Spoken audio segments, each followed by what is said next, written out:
एक दिन की बात है। एक साधु गांव के बाहर वन में स्थित अपनी कुटिया की ओर जा रहा था। रास्ते में बाजार पड़ा। बाजार से गुजरते हुए साधु की दृष्टि एक दुकान की रखी ढेर सारी टोकरियां पर पड़ी।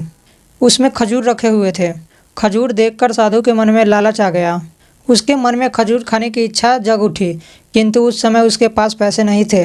उसने अपनी इच्छा पर नियंत्रण रखा और कुटिया चल गया। कुटिया पहुंचने के बाद भी खजूर का विचार साधु के मन से नहीं निकल पाया। वह उसी के बारे में ही सोचता रहा। रात में वह ठीक से सो भी नहीं पाया।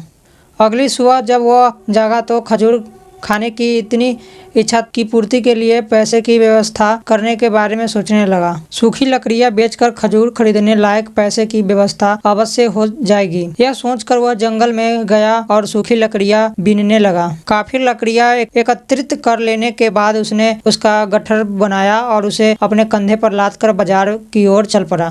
लकड़ियां के गट्ठर भारी था, जिसे उठाकर बाजार की ओर तय करना आसान नहीं था, किंतु साधु चलता गया। थोड़ी देर में उसके कंधे में दर्द होने लगा, इसलिए विश्राम करने के वह एक स्थान पर रुक गया। थोड़ी देर विश्राम कर वह पुनः लकड़ियां उठाकर चलने लगा। किसी तरह किसी तरह वह लकड़ियां के गट्ठर के साथ बाजार पहुंचा। बाजार में उसने सारी लकड़ियां बेच दी। अब उसके पास इतने पैसे इकट्ठे हो गए कि जिससे वह खजूर खरीद सके। वह बहुत प्रसन्न हुआ और खजूर की दुकान में पहुंचा। सारे पैसे से उसने खजूर खरीद लिया और वापस अपनी कुटिया की ओर चल पड़ा। कुटिया की ओर चलते जाते जाते उसके मन में विचार आया कि आज मुझे खजूर खाने की इच्छा हुई, हो सकता है कि कल किसी और वस्तु की इच्छा हो जाए, कभी नए वस्त्र की इच्छा हो जाए, जाग जाएगी तो कभी अच्छे घर की, तो कभी स्त्री और बच्चे की, तो कभी धन की। मैं तो साधु व्यक्ति हूँ, इस तरह से मैं इच्छाओं का दास बन जाऊंगा। यह विचार आते ही साधु ने खजूर खाने का विचार त्याग दिया। उस समय उसके पास से एक गरीब व्यक्ति गुजर रहा था। साधु ने उसे बुलाया और सारे खजूर उसे दे दिए। इस तरह उसने अपने स्वयं की इच्छाओं के